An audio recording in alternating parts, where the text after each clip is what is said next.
பாவத்திலிருந்து விடுதலை பெறும்படியாக ஆண்டவராகிய இயேசு கிறிஸ்து எங்களுக்கு சொல்லி நீங்க போய் சகல ஜனங்களுக்கும் சுவிசேஷ அறிவிங்க என் நாமத்தின் நிமித்தமாக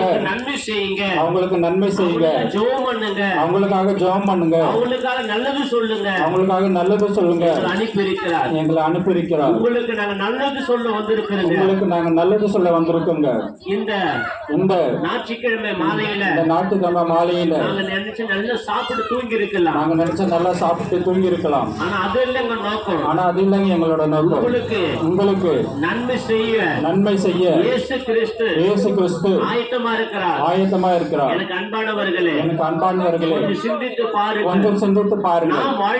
நாம் வாழ்கின்றது கடைசி காலம் இன்னைக்கு அன்பு இல்ல இன்னைக்கு சமாதானம் இல்ல குடும்பத்துல